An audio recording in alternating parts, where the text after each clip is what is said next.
This is Kat, And this is Saskia, and this is Note to Self. your weekly dose of everything that's just simply too long to text.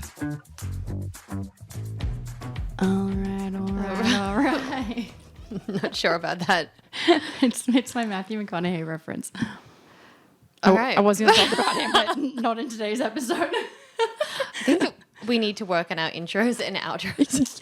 Yeah, note to self, work on intro and outro and don't just say something awkward and giggle. Because all we do is just giggle. I Because know. we've had probably a 20-minute conversation before we record, and then we're like, Yeah, we're like, how do we restart a Restart conversation? this. Yeah. all right. So How you been? I have been stumped for stories. Really? Yeah. Well, actually, no, I always have a story. Yeah, I was like, you always have a story. What are you talking about? But I was thinking about it. I was like, what is appropriate to share? Everything and anything.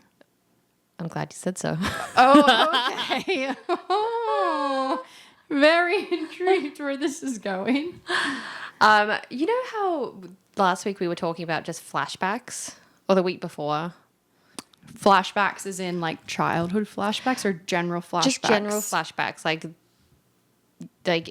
they just will like stop you in your tracks sometimes. Yeah. Yeah. It's funny because I was going to talk about something similar, but these things are, it's like moments that will keep you up at night and it'll randomly like pop into your head. Like, you're like, oh God. Yes. So embarrassing moments? Well, this is not. Sometimes I just think back, like I will have a recurring, or like some kind of memory will come flooding through from the archives. And I'm like, God, this is going to sound so self-righteous. And I was like, God, I was kind of creative back in my day. Until the corporate world struck me down. Hey, what's this? This is creative. This is creative. It is. Hey, you are creative. What are you talking about? But you know when it's just, I feel like it was more free-flowing. That's true because we had more time. Yes, we did. But the flashback that came into mind was a few years ago, one of my friends was publishing a book. Okay. I don't know if I've told you this story. No, I know your friend who published a book. Yes. But yeah, go ahead. Yes. So the first book she published, a great book, I'd Rather Burn Than Bloom. She had been working on this book for so many years, and it is truly, my bias is not coming in. It's a teen novel, isn't it? It's YA, so young adult. What's but the premise? It is basically about a teenager navigating grief. And I just think it's so applicable to young adults, you know, everyone and everything in between, because there was a story or something that could resonate with anyone. That's really beautiful. Yeah. And the way that Shannon described emotions in that book, you're like, oh, that is how I felt, but I just didn't know how to explain it. Is it from the perspective of the young adult? It is. So it's her describing the feelings you had in that moment, but from that kind of mindset, that's really hard to do. Yep. Because you Crazy. can't be using like language that maybe we'd be using now. Be like, fuck. But that is super fascinating. Super talented. And then I was like, this woman is like a mastermind. And this was when I was back in my online dating days. So I reactivated. I was off one of the platforms, Hinge. I reactivated it to promote her book. Love. And I would make guys buy her book and provide proof of purchase. Wait, stop. Wait, did they have to read it? One of them did. Props. Hey, Yeah. bonus points if you read it. Yeah. So they would buy it just to go on a date with you. No, I was just like, oh, we would just do the small talk and be like, oh, what are you reading? I was like, actually, I'm reading my friend's book that just got published. And they're like, which one is it? Because you know how like overly interested they seem. Yeah. They're like, Wait. I'd love to read it. So this was via chat. yes. Not in person. No. Dude, you should have been even more outrageous and been like, I'll only go on a date with you if you buy this No, book. you have to do the soft launch to make them seem like it was their decision. That is very true. Yeah. Like, I think that Yeah. would deter a lot. That Yeah. sounds like, how many people Yeah. did you get to buy this book? You 4. outrightly being like, I will not go out with you unless you buy They're this like, okay, book. next. Yeah, yeah. See ya. Next. 4 is pretty good. And I proof of purchase. 1 out of the 4 who read it, hey, other 3 could be pending. They hey, could. you guys, if you listen to this podcast, if you're the guys that bought the book, let us know. Also, I did not send them the Amazon link. I sent them the independent bookstore links. That's so good. I was just about to say, make them go to their local bookshop. Yeah, just make it a little harder. That honestly is, though, if you actually almost, it's like giving someone a pre-task prior to going on your date. And if they do it, then I think that's your sign that, like, yeah, probably go on a date. Yeah, I mean, the dates were very boring, but I was more curious. I was like, what other channels can we use to promote? Yeah, like, how can we promote the podcast? Put ourselves back on dating apps. Guys, we won't, Jeffrey and Joe, we won't actually be swiping for real. And just it's all note to self promo. Oh. It's just a note to self podcast account. There's like no photos of us. It's just our logo. Or just all the photos are you and me, and the name is note to self. There's no like actual name. But all the descriptions like note to So yeah, Spotify links. It would actually be kind of funny. We could just have it sitting there. I will not reactivate. Well, we don't have that to. hellhole. We've reactivated under note to self Gmail. Oh my god. I feel like this is like what some guys, like a loophole some guys have done. Oh, for like, sure. Market research. Well, you know the dating platform Raya. Yes. So there's people on Raya that are genuinely just there to just promote their business.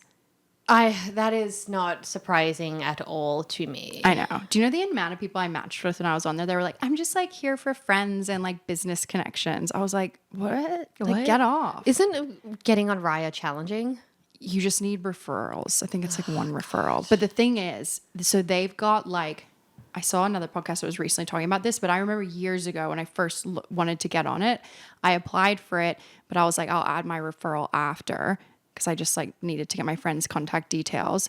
And then I got put on a wait list and I couldn't go in and edit my application. And I was on a wait list for years. I ended up having to like sign in with a different email address and then add my referral, and then I got approved. Or like maybe a friend message, because there's used to be one person who would review all the applications, the person who started it. Now apparently they have a team of 15 and they're reviewing like 100,000 applications a day.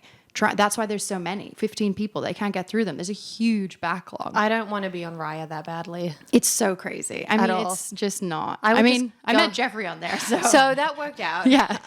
The one of one. It's like the LinkedIn of dating apps. Yes and no, because it's also just like so bougie. It's like bougie. Right? Bougie. Did see Diplo on there, swiped. He did not swipe me back. I don't think he saw it. Okay. Yeah, we'll go with that. Okay. We'll go with that. Yeah. We like that story. I mean, he'd be getting a lot of swipes. I was going to say also, I don't think Diplo even needs that. That man is that is a validation thing. moving around a lot. That man is moving around, moving in and out of lots of things. For sure. I mean, yeah, Jeffrey was my one of one date. So you only went on one date from Raya. Yeah, you spend a lot of time talking to people and then not going anywhere. That's like the thing is everyone's like, Raya is like, you're on it and but like no one ever actually meets up. That's like a lot of, have you heard of the saying the reply guy? No, but that's so good. They just like reply for weeks and then they just like ghost or they never have meet no up. intention of meeting up. The reply guy. Who has time for that? I don't get it. I don't understand it, but I love that there's a term for it. The reply guy. I mean, I wish I was a reply guy because I've become so bad at replying to messages. It's not good. I mean, it's cuffing season, so all of these dudes are coming out of the woodwork. Like all of a sudden, I've had a few messages being like, "Hey, how's it going with you lately?" Or like a friend request on Instagram again. I was like, "This is." Like check in, like where are things at? Oh my gosh, how funny are those messages? I don't really get them anymore because I feel like you're at the fresh 1 year mark, right? Yeah. So people are still like, where's it going? perhaps. I'm like 3 years now, so they're like, I think we're done. But every now and then at the beginning, I would get these messages like, how are you going? Just wanted to, and I'm like, dude, like, you know. I feel like if I don't post something about Joe for like a week or so, and then if I post another story, there's an influx of male responses. Interesting. Not an influx. That sounds so. I have so many people. But really, it's just like one. two. One. It's one. It's just a friend of It's a just friend. one. It's actually just, one of our guy friends. So if I start disappearing from your story, do you think people will start reaching out to you to do a podcast? No. Does it go the same way? I don't think it does. You're a hot commodity, apparently. I got the influx. What a bitchy, self-righteous thing to say. Like, well, get in line. Yeah, so many Get in messages. Honestly, I never understood though, like, I don't think I was a hot commodity on dating apps because like people would be like, I have hundreds of messages. I was like, bitch, what? What? Like, I have like 5, maybe 3. Like I was not, and maybe this is more me being picky as fuck, but who knows? Who knows? Like also maybe I'm just not a hot commodity on those dating apps. I think that you're a hot commodity across the board. Well, thanks, babe. Yeah. Appreciate And it. I But do- you know what I mean? Like you're just like I would hear these stories and it would make you be like, is there something wrong with me? Well, like, I would get 50 plus likes if I didn't go on it for like 8+ months. So oh, okay. I thought you were gonna be like, oh yeah, sorry. I'm like, I don't know about you. Yeah, I don't know. It was funny. But like those things are always so arbitrary as well. I'm sure there's an algorithm to it if For you're on it sure, more. for Like sure. who knows? God, how I don't miss them. I don't miss that world in the slightest. No. It seems exhausting. But worth maybe creating one for the business. Note to self. Who wants to swipe that? You just swipe and you're just linked to all the podcast episodes. No, it's like an automated response. That would be the most obnoxious. So obnoxious. Also, like male, like I don't think like men are really our target audience. I love the guys that listen to our podcast. You're the best. Stay with us, please. But Please. the girlies are kind of who we're targeting.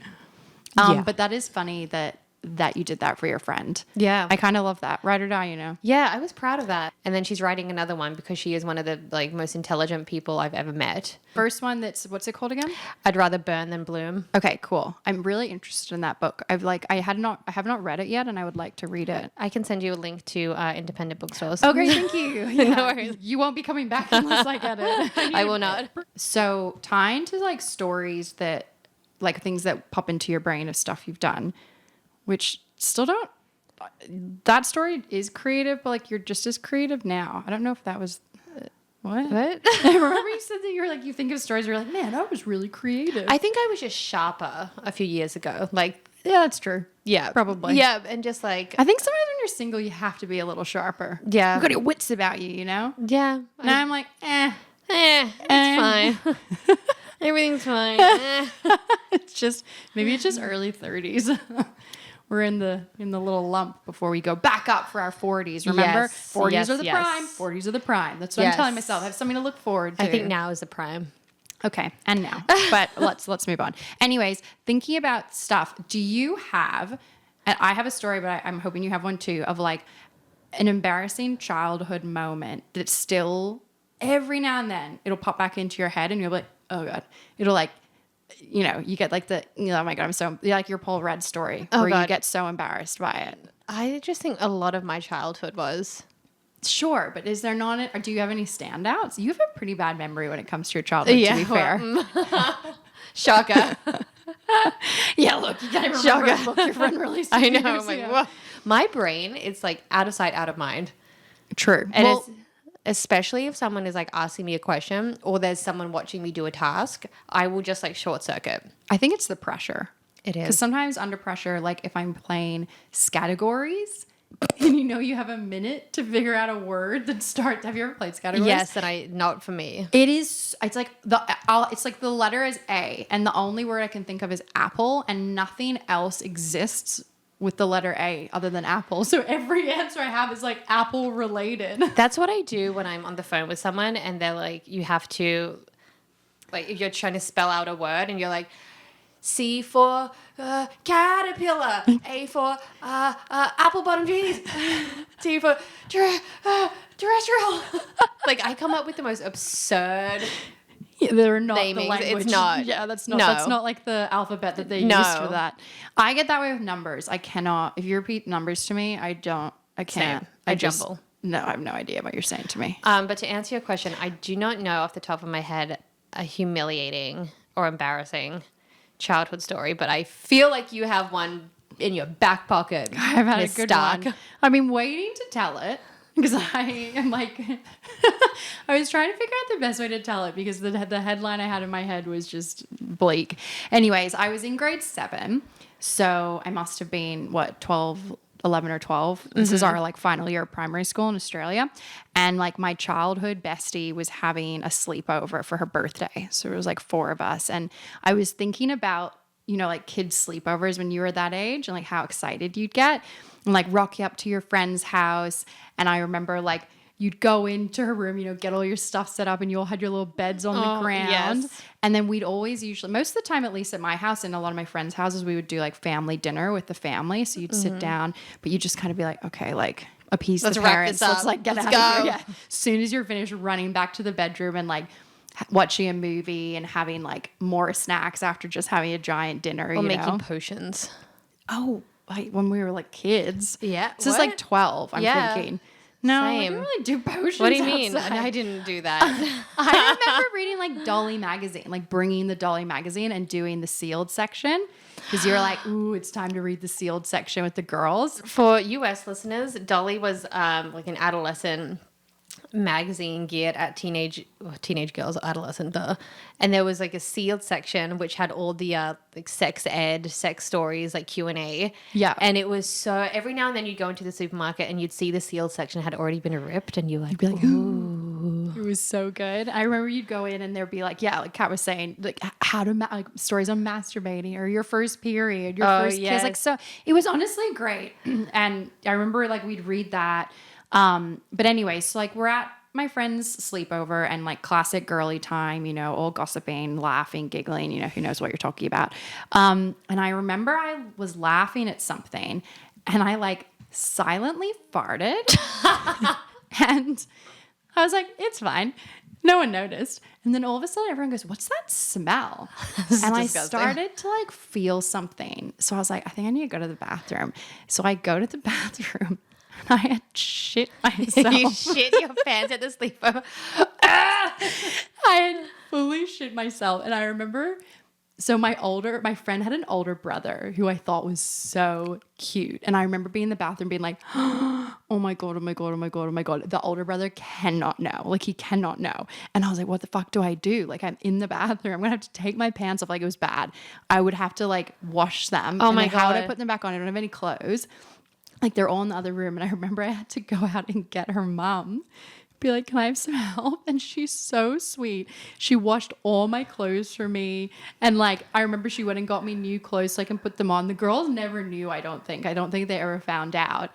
And I just remember like seeing the brother and I just feel like he knew. And every time I'd go back to their house, I'd just be like, hi, and just like head down, like rushing to my friend's room, humiliated. How bad was it? Was it like a shot or was it like a shit? No, I think I like shit myself. I mean, I was 12, but I remember it being bad. That would have been it could have such been a pungent smell. Dude, I know. I was like, oh my God. I think what makes me nervous is when I think about her older brother and I have this memory of his face looking down the hallway. And I was like you know what just happened to my butthole. Dude, and he would have been probably grade 10. So like he was like the older brother, But yeah, oh my God, so mortified, so mortified. Your friend probably just thought it was him, like in his teenage BO and just farting because boys stink at that age. Totally. I mean, I don't even think the girls like. I don't know. Who knows? Like, when you walked back into the room, could you still smell it? I can't remember that. Like, all of it is gone after that. I remember this moment and nothing else. But the other story, because there's another story that came to mind on top of this, was less me related, but our beautiful producer, Lily, my sister, great story. I don't know if you've heard this story or not. It's called The Naked Elf. And wait. This rings a bell. I feel like I might have told you this before. So it was Christmas time. This was a year after the post me shitting myself. Just for timeline. For timeline's purpose. So you're turning 13. Yeah, exactly. Yeah. Not not related to the story at all, but nice good to have context, a marker. yeah. And one of my good friends, who was a relatively new friend, because we just started, or I guess we were like a year into high school, so we were still new friends. She had come over for a sleepover. And I was like in my bed and she was on a mattress on the floor next to me. And we had gone to sleep, and in the morning, it was like early in the morning, she like kind of rouses, like something had woken her up, and she kind of opens her eyes, and all she sees is like a naked butt, like running away with long dark hair. She's like, what the fuck is Saskia doing? She immediately thinks it's me. She's like, what in the world is happening in this house? And she looks up and she's like, wait, Saskia's like dead asleep. And then she looks over, and next to her on the other side of her pillow is a little candy cane. And she realizes my sister had come in butt naked and put candy canes next to our heads when we were sleeping. That is such a peculiar thing to do. She's so weird. She was 5 years old, obsessed with us, because it was like anyone who was older, me and my friends, all she ever wanted to do. She's like, can I just sit in the corner of your room and watch you guys get ready? Like, and I was a classic teenager. I was like, only if you don't say a word. I wonder how this has resonated in your current and present relationship. Hey, we're good now. We laugh at it. We laugh at it because she's like, man, young me, when I hang out with you and your friends, she would have just dreamed of this. It's so sweet. Yeah. But I always think of the naked elf, and that, I remember that story. I think Lily finds it hysterical now, but for years, that was like, when you brought that up, she was mortified, absolutely mortified. And one of my friends at home was obsessed with that story and would bring it up all the time. And poor Lily was always like, not again. I love this. I feel like we've brought it up to her years and years ago, and I think it's time to bring it up to her again. Lily, we know you're always listening, so give us your POV on the naked elf story. What was going through your head? We'd love to know. Wait, just this like little pale butt running out with dark hair. The funniest thing is, like, imagine thinking it's your friends that you're having like a sleep. Like, imagine thinking we were having a sleepover as kids and you thought it was me. You'd be like, what the fuck? I don't think I would. I would probably think, okay, that's probably a little bit on brand for Saskia. Maybe she had one too many natural supplements before she went to bed, and she's like feeling woo-woo. Me now, me then. I was a little straighty 180. You still are. No, I'm not. I'm so cool and hip. Oh my God. You just reminded me of that actress, Rose Byrne from Platonic. Oh, great so show. I'm so, oh my God, I am like, yes, no, yes. I have to be more at ease than her. That show is brilliant, though. That one is. Have you been watching the new season? I finished the new season of Platonic. Oh, I'm a few episodes behind. Yeah.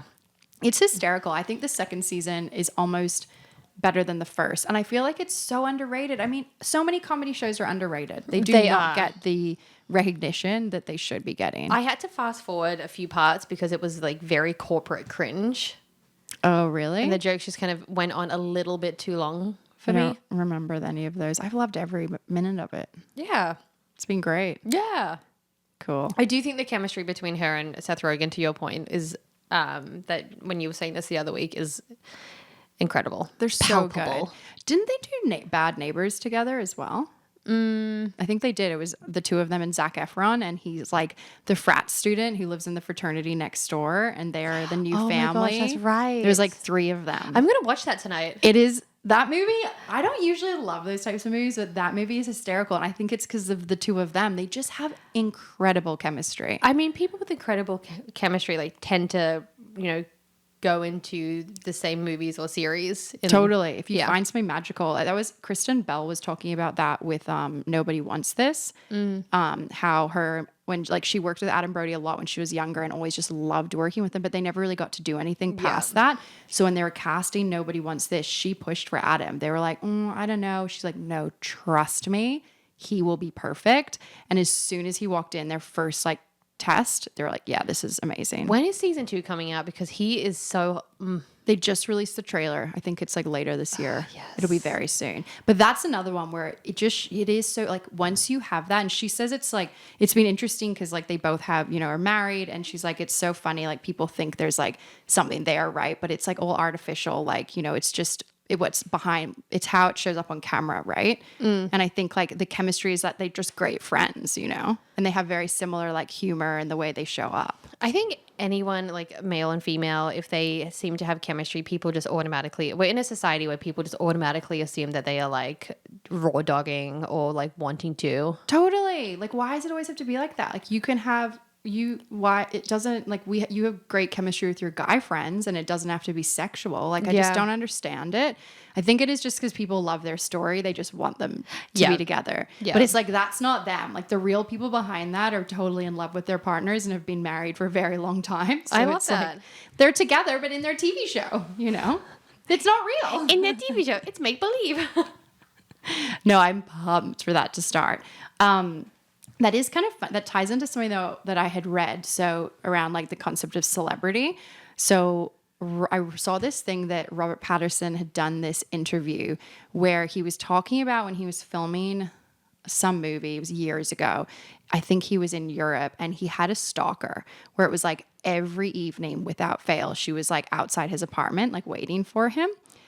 And instead of like getting a restraining order or something, he did something really interesting. He took her to dinner. What? So he went and got dinner with her and he spent the whole dinner. He said, I just talked about myself, my life, complained about everything going on in my life, all the shit show stuff I'm dealing with, and just kind of didn't stop talking about myself. And then she never came back again. And I think it ruined the fantasy. That is a risk that I do not support. However, that is brilliant. Paid off. Brilliant. Right? Brilliant. I mean, surely there must have been like, he's realized that she wasn't like a threat, but isn't that super smart? And it made me think that I'm like, this concept of celebrity is like, obviously like, it is a fantasy, right? Because you don't actually know the reality of who these people are. And I think I can understand that intellectually, but I still get nervous when I meet my favorite celebrities or like favorite actors or musicians or even like a content creator, like whoever it is that like someone influential in your life, someone I look up to, you know, or like I value the work that they do. It's like I forget that these people are just like us and have their own, just like us, but they have their own like, you know, problems and stuff. And I'm sure, I think when you know those things, it takes the light of it away. Because I think about like people I know that work in that industry. Like, I don't necessarily think they're like, I don't get that same starstruck feeling, you know, because you know them. Is this why a lot of women, and yes, I'm going to say this, don't go on second dates with guys because all they do is like talk about themselves and don't shut the fuck up? Well, they lose the fantasy. Sorry. It's true. Hey, well, they do say that one of the best things you can do as a man on a first date is just ask a lot of questions. Yeah, but then you have to listen to the answer too. 100%. Why is that like rocket science? Because I think a lot of guys have a big ego. They have a big ego, but it also like very not all men. I know. Sorry. But it's like there's a huge ego, but also like riddled with insecurities. Well, I guess you could say it's the same thing as this, where it's like intellectually you know that you should ask questions and listen. It's harder in practice at times. Peacocking. Yeah. I guess. Yeah. Is that what that is? Where you're like pretending you're someone else? Is that what that is? I just think it's like big dicking. Right. Well, I think you've lived in a world where like they tend to get things. Yeah. People tend to get what they want when they do that, which I don't necessarily vibe they have with. a micro penis. There's that. That is a real thing. Real thing. Do you know what my theory about, as my mouth goes into that mic, which could be perceived as something different. My theory, and I know we've spoken about this a while ago, is that you will get a very good understanding of the shape of a guy's penis by the shape of their fingers. The shape of their fingers? Mm-hmm. Really? Yeah. Why? So say if someone is like maybe a little bit more chody, they will have stumpier fingers. This is not like seen a correlation? Yes. No. Trust me, yes. And obviously this is like, there's no scientific backing to this or whatsoever. It's just... Or maybe there is. My Rolodex. They just haven't done it. They just haven't done a test yet. Hey, we don't need more random ass tests. And we don't need more testing done on males. Yeah, please. Let's put some money into women's health. Please. No, this theory has held very, very, very strong. That is fascinating. I don't think I ever would have realized that. Yeah. Damn, I kind of like wish I was single now so I could go and test it. Think about, I don't want to think about Jeffrey's of Kendall. Think about Jeffrey's fingers and like, do they correlate to the size and shape? I was trying to think about that. I don't know. Yeah. Maybe. But I think like I can't figure out like that correlation seems so far-fetched. If there's like a lot of veins, they have veiny hands. Wait, what? That's so interesting. Or if there's like, you know, little larger girth and girth, they have chunky fingers. chunky fingers, chunky phalanges. They are not the ones that are wearing lots of rings. They are the dainty ones. They are not the dainty ones. Dainty. Or like, you know, the pencil penis, Oh. like very long, Gives me dainty fingers. I told you about the guy that I once went on a date with that had a pencil penis, right? I once I'm went on a so date with. so sorry. It was not something I've ever experienced. It's tough. I didn't know it was a thing. Mhm. Oh, it's a thing. He's married. I found it hard to believe Hope as well. they are in an open relationship for that woman's so sake. awful. I feel so bad. But I truly was like, that's like, it hadn't ever really bothered me in the past. Like, but I was like, oh no, like this is the problem. Yes. Like it was kind of wild. Size does matter. He was really hot though. That doesn't matter. This is the thing. No, I walked away. I had Yes. to. Couldn't. It's it like couldn't these correlate. people who have like, I stand by this. People who are like objectively attractive have not had to work on their personality as much. I disagree with this, and you are so for this. And I just don't think that that's the case. But you have said this before. I think coming to work on your personality is a choice. I mean, sure, if you're objectively beautiful, things are given to you in ways that they haven't been. But sometimes you have to work even harder for people to take you seriously.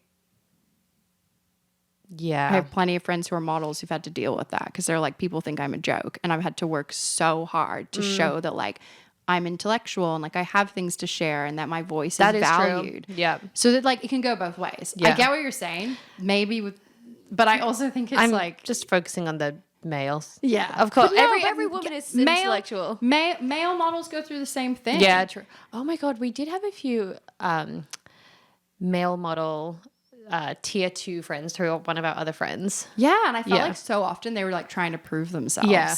And I don't know. But also like But they were what also is- like trying to prove themselves like while doing like 28,000 sit-ups. And I was like, not gonna hate okay. that. Gotta say that trip we all did together. Yeah. We went on this one trip to the Caribbean with this group of people that we were like side friends with, and it was like all the guys there were male models. I was like, this is beautiful. I was like, I feel wildly unfit. And it was completely inadequate. but it was only male models. Like Only. all the girls were just like, none of us were models, and I was like, this is great. Like, yeah, there were like just a crew of male models, just like, oh my God. And they would go fishing and they came back with lobster for dinner. Men at work. And we were like, this is great. there was not a single shirt worn by them the entire weekend. Oh, Long weekend. God, love it. Yeah. Take me back. Oh, yeah. Good, love some Good good eye candy. objectifying of these. Remember when one of them just like came in with this like huge fucking lobster? Oh yeah, it was Just gorgeous. All of them just like climbing up the rocks, Beautiful. glistening. Oh, take me back. Yeah, take me that back. was kinda nice. Honestly, I would love to do that now when we would just outrightly objectify them Yeah. because I think then we were too sweet. Like now I'd be like, you guys are hot. If you're like, whoa! Do another push up. Can I feel your muscles? Body shots. Ew. You could just put like a body shot in between each ab. Yeah. It's like an ice tray for abs. Dude, I totally forgot about this trip. Like, shout out to our friend who it was her 30th and she lives back in Australia now. But God love her for being friends with these guys. All of our boyfriends at the time were, well, you did Well, have I a was boyfriend. single. The rest of us, apart from like 2 others, we had boyfriends, and they're like, "Wait, what the fuck?" It was so And fun. roles reverse. Nope. I'm gonna give you food poisoning. Not a fucking chance in goddamn hell. It was hysterical, like the group photos of just us with all the boys, you know? Hey, I was single. I had a good time. You had a great time. I had a great You had the time. whole downstairs area to yourself. Yeah, That fun was times. nice. Other than my entire back not wearing sunscreen on the boat, and I turned into a full lobster. Not an edible kind. No, that was terrible. That was pretty much the worst sunburn I've ever had in my entire life. Yeah. And then we had to fly the next day, and I couldn't actually sit on the seat because of how bad it Ooh, was. But also, airplane seats, they're so scratchy. it was so bad. See, we were in our late 20s, and I was stupid then. And probably still a little stupid now, but that was really stupid then. Like, Slip, slop, slap. always wearing sunscreen. How did we get to this? Oh, I don't know.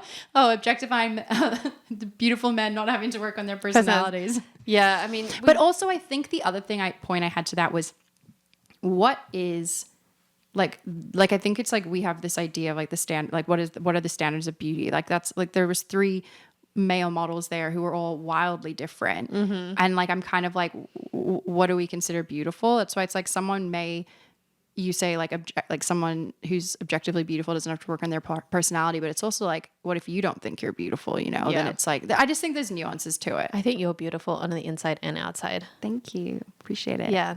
Now my turn. You're really pretty, dude. You're so pretty. No, I think you're beautiful. What No, are you you're talking about? beautiful. I've always thought that. You're beautiful. You're No, beautiful. you're beautiful. No, you aren't. Stop.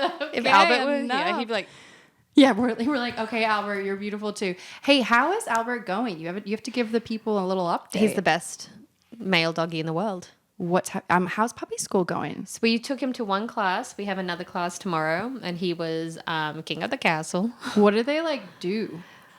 They just support the training. Do they like teach you how to like what? So I don't get it.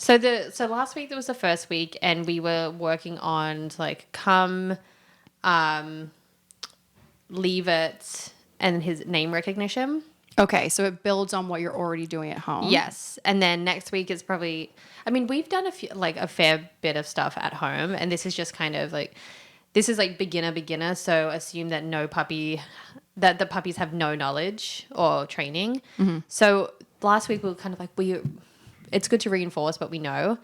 And then tomorrow I think it's more like the lay down, stay, which he already knows because he's smart as. Yeah, I was like, I feel like he's so good at all this stuff already. I know, but he gets very distracted. So it's good for him to do this around other dogs. Oh, right. Because he is like, the 2 marbles in his head are just rattling when we're trying to do this. There's also a lot of recall training. There's so many things going on in the streets of New York that I've definitely have noticed certain dogs I've looked after that are not as well like adjusted to New York. Yeah. They get so distracted. Like you just kind of like lose them in the city. Totally. And we are really focusing on recall because heaven forbid something like he like gets out of his collar and runs away. And he's just like, you're not supposed to chase them, obviously. Oh, really? Yeah, because they think it's a game. Fair. That's so true. Yeah, that and that's sense. the natural like instinct is to chase after them.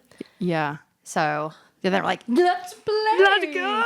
Wait, my friend's dog got hit by a car.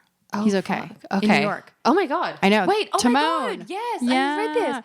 So this is my friend in New York. He has a dog called Timon, and he's a little sausage dog, and he got hit by a car. Thankfully, he's okay, which is wild. That's wild because he's a how did this sausage happen? dog. I don't have all the details yet. I need to go see him and check in. God. But pretty much like he's had to have multiple surgeries, and now he's like, I can't leave his side for like the next month as he starts to heal. I know, Angel. but it's so true. It's good you're training them because like I mean. Timon's good. You just never know how these things happen, right? Yeah, I mean, they could be spooked. Totally. But what an angel. I know. Broke my heart. Okay. I 2 know. surgeries for that little baby? That's a lot. I know. Poor little sausage doggies. God, I hope he had pet insurance. Seriously. Wait, that's the whole other thing. Have you got your pet insurance and everything sorted? Doy. Is it expensive? It was like $650 or $700 for the year.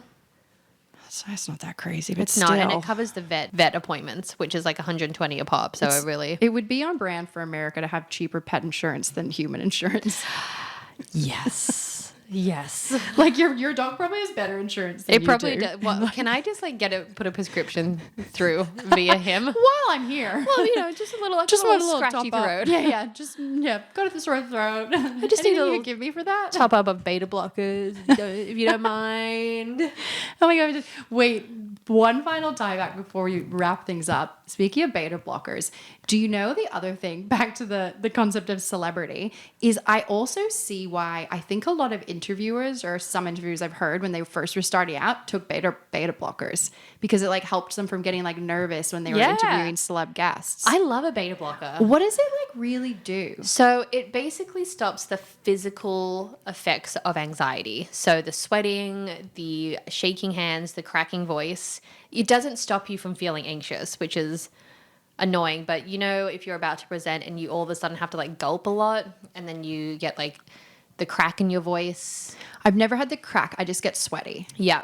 Yeah. So the sweatiness, the shaking hand, especially if you're holding a mic or like papers and you're shaking, people are more drawn to someone if they're nervous. Yeah, it's so true. Like Yeah. you notice the little details. Yeah. So when I was auditioning back in the day with acting, there was sometimes, it was only in commercial auditions. It was very weird. Like my ones where I had a script, I felt totally fine.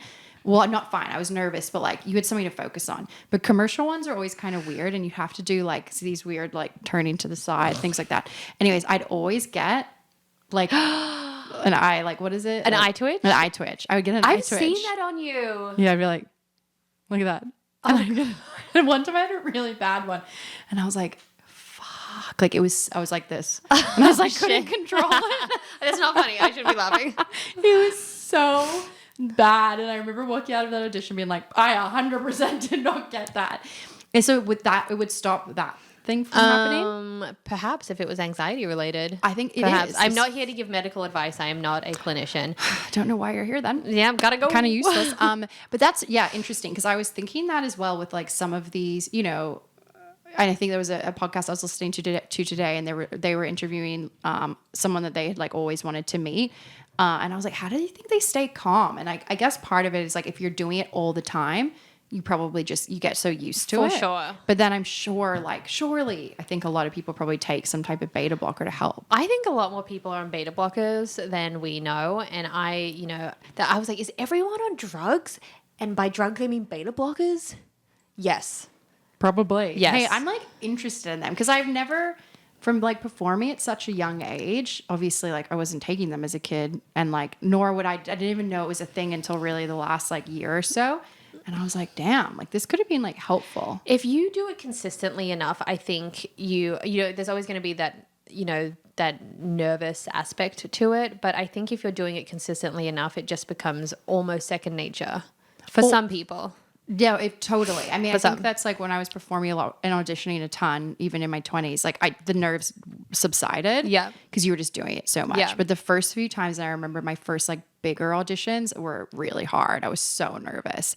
And but it's having like, to hold a script too, I would just be sweating and shaking. well, a lot of the time you want to be off book, but it was actually helpful, if anything, having a script sometimes because it gave me somewhere to put my hands. True. Yeah. But I mean, a lot of the time it was like once I was in the room and doing the scene, it felt better. It was like once I was acting, it felt better. It was like I Yeah. could fall into it a little more. I mean, it's different than, you know, practicing in your mirror at home.